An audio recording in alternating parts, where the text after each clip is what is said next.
County Veteran Service Officer must utilize the claims management system. That's what they use to file all the claims for the veterans.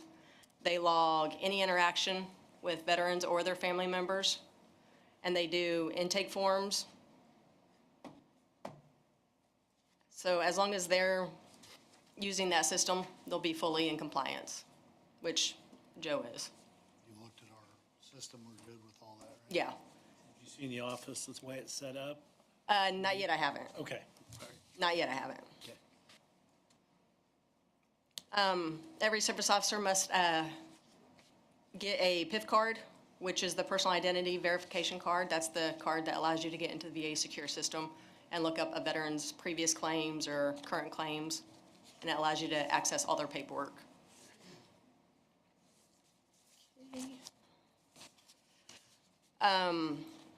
Training. Each service officer has to attend 2 district trainings and 1 annual training. The district training will be in April. The annual training will be in June, and the other district training will be in September. So we have 5 districts here in Indiana. So if, for whatever reason, Joe can't make it to one of the district meetings, he can attend one of the other districts to make that up. Okay. Each CVSO must complete the online training that the VA has, which is called TRIP training. It used to be when the Veteran Service Officer first got hired, they would complete that then, and that would be the only time. Now it's annual.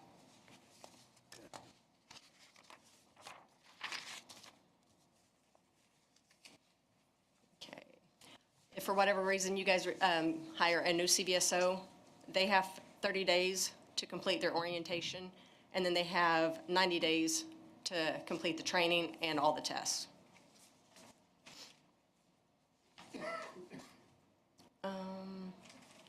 Like I said earlier, all activity must be reported in the claims management system. The IDVA can request reports of that at any time. So to verify that a service officer is doing their job and filing claims properly, we can pull those reports to verify that.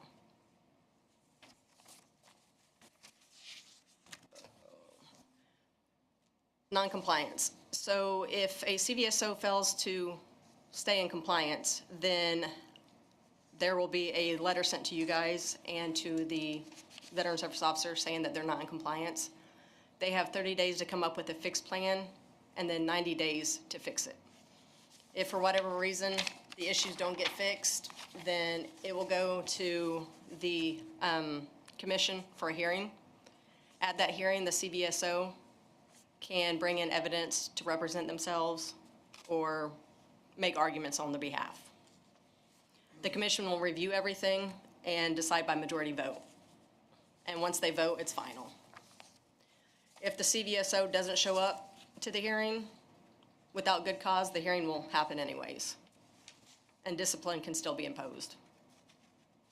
And then if the commission decides to revoke the accreditation, then that service officer can stay in the position. They just can't talk to veterans, they can't file claims, they can't help veterans at all, so they can't do their job. So, but. I'm taking this up to this level because services were inadequate. Yes. I'm pretty sure you know what happened. I mean, maybe. Maybe not. No, not here. No. It was in a different county. But my job is to make sure that the service officers in my district stay in compliance, and if they need help with anything, I help them, and they reach out to me if they need anything. So I don't see it being an issue here. We've had a good run of service officers. Yes, yes. Yeah. And hopefully it can stay that way. Yeah, absolutely. Yeah. Yeah. If there's shortfalls or whatever, let one of us commissioners know that we can spur Right. and bring. And this pretty much is, for those that are doing the right thing and doing their job, this doesn't affect them at all. It's daily business as normal. For those CVSOs that were not doing the right thing, this is what's going to impact them. The veterans deserve good service. Sir. Absolutely. Yes, they do. Yes, absolutely. Great. Appreciate that. Do we have one of those for the record? Do you have an extra copy? We'll make a photocopy and give it. Yeah, Okay. I can give you that one. Okay. You have any other questions? No, thank you. I'm sure Well, I appreciate your guys' time. Nice to meet you, Cambria. You too. Fantastic. Thank you. Thank you. Mr. Anderson. Good afternoon. Afternoon. I cleared everybody out for energy conservation. I can't believe everybody didn't stick around. Pieces ahead of you, Chief. All right, Lisa, are y'all gonna give you a copy for the commission to sign here? So Ricky Anderson with Verigy, my associate Cole Willis is here with me today as well. We met with the mayor 2 hours ago. He didn't have that jacket on, so I'm kind of. That for us. I know, I'm kind of disappointed. So anyway, reason for me being here today, so we are in the business of energy conservation projects. So what we try to help you guys do is basically reduce your electric, gas owning and operating costs, but also upgrade your infrastructure.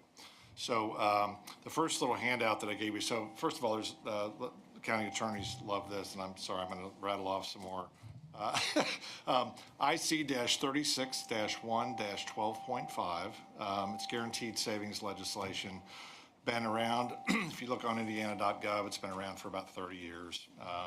You have to be registered as a company to do work in this area under that legislation. So that's what we're trying to help you all do. My first part of the handout, we come into your buildings and we look at anything that's utility, utilizing utilities. So lighting, HVAC, any building envelope, building controls, really anything that's utilizing utilities. And what we try to do is upgrade your particular infrastructure.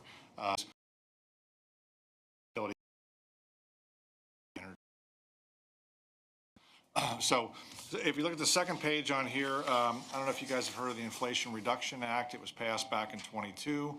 Allows you guys to get back 30 to 40% potentially on either solar, battery, or geothermal technology. I was just in Carroll County this morning. We're looking at a project for those guys and potentially looking at geothermal on their courthouse. They've got an older courthouse that needs a lot of work.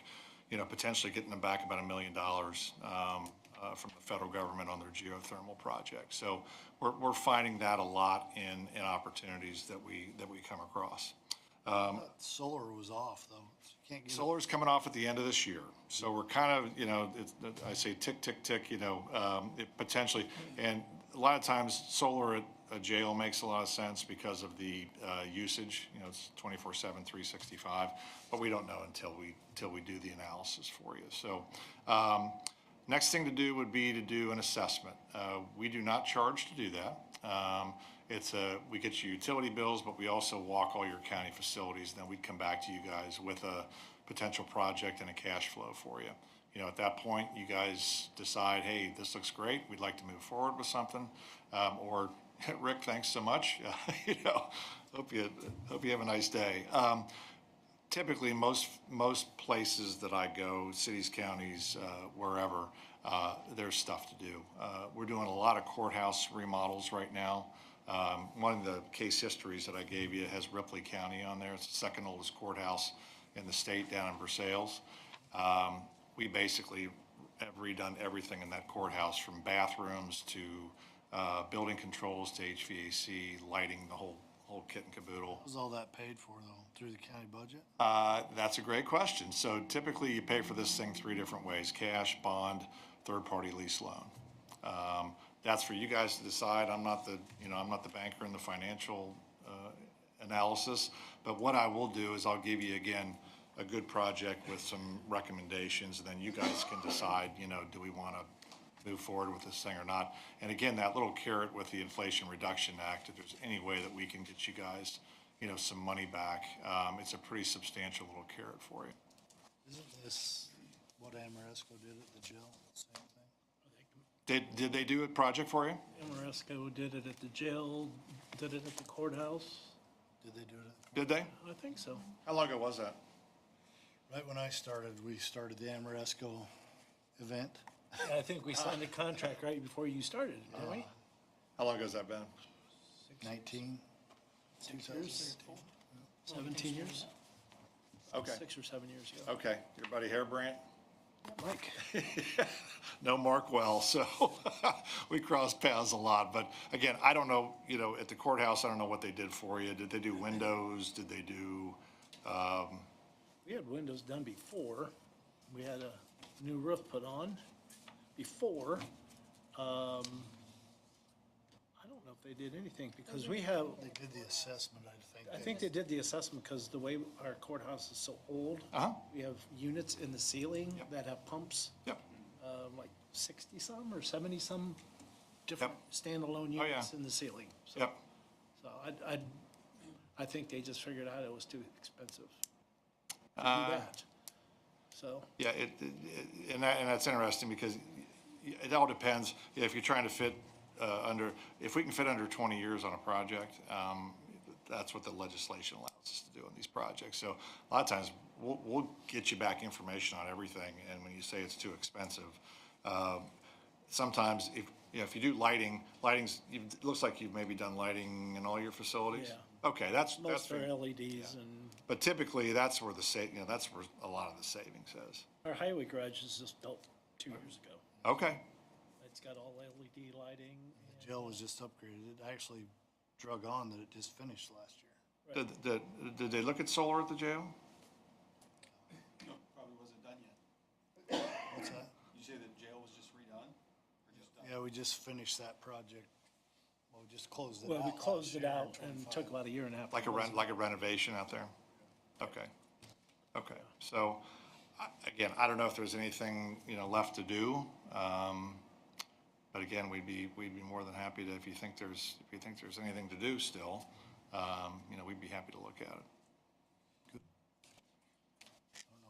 We actually just changed our custodian to that follow up with Mark. Just a motion to do an assessment, and again, it doesn't cost you guys anything to do. I don't want to do that without Mike being Yeah, here. let's get Mike here and we'll bring it up again. Okay. Would you like me to come back to another meeting? April. Probably first week. Come back in first meeting April? of April. Okay, I think I'm Talk gonna to be, Mike. I'll talk to Mike. We'll talk to after Mike this first. meeting. yeah, perfect. I think I'm gonna be working with the city. I think they're gonna go through and do an assessment, so I'll be up in the area, so. Very good. Great, thank you guys very much. Thank you. Appreciate it. Have a great day. Mr. Petro. Knocking him off there.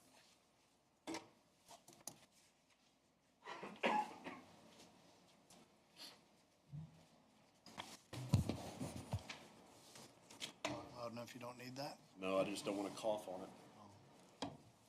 Those allergies are kicking. Good evening, gentlemen.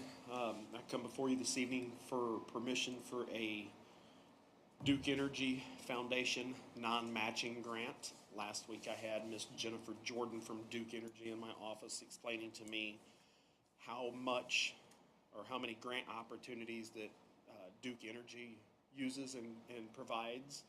And the only area in our county that is serviced by Duke Energy is over around the Markle area.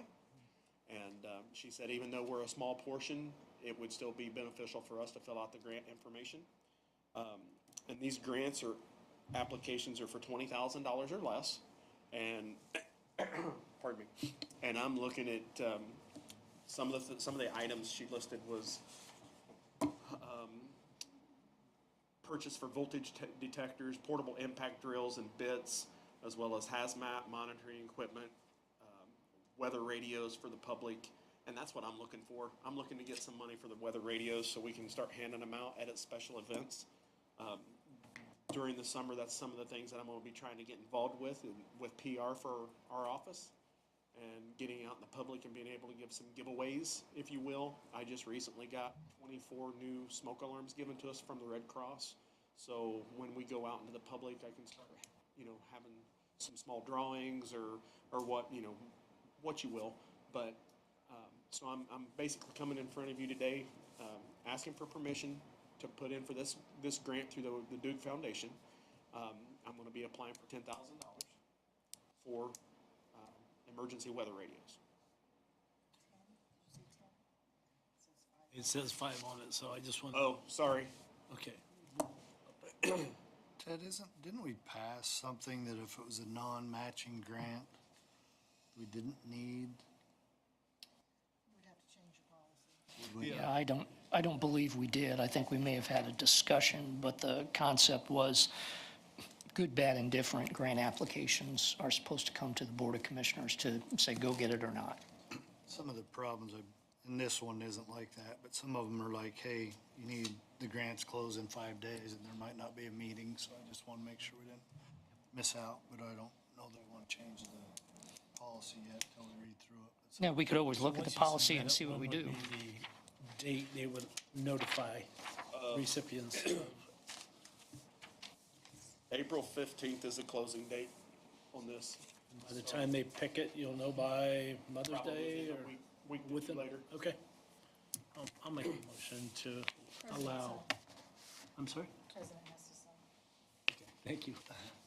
Make a motion to allow the president to sign the grant application for up to $10,000. I'll second that. All in favor? Aye. 2-0. And if I was mistaken in the amount, if it needs to be 5, since that's what's in front of you, I'm good with that as well. Yeah, we'll change it to 10. No problems on my end. Sometimes paperwork gets corrected. I was guilty of that. Very well. And then this has to be signed by Seth also. Well, since it's not matching. Oh, non-matching. Never mind. All good. Thanks, sir. Appreciate it. Thanks, John. Mr. Ainsley, you're the last one.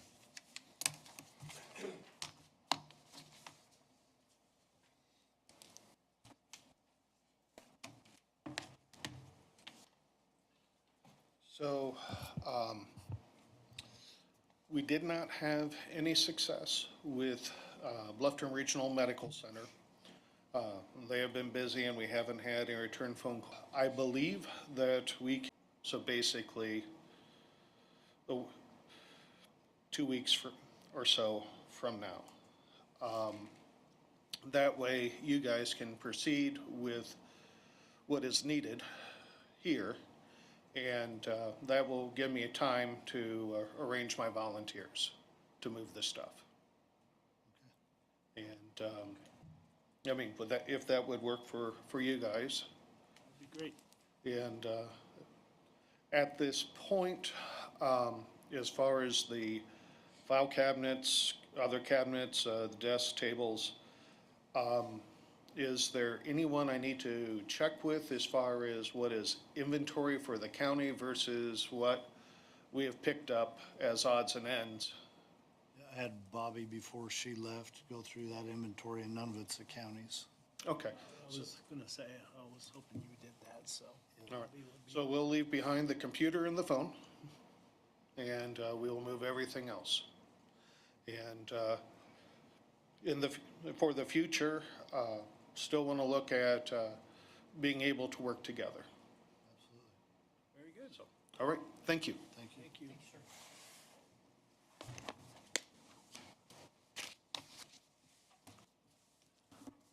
Hey, before we go, Mike had prepared a statement that he was gonna give, but he couldn't be here. So if I could read it, and it's a little emotional for me, so if I pause, just, it is what it is. So, on February 23rd at approximately 4:30, our community suffered a profound loss. The life of Dr. Bart Hott was tragically cut short.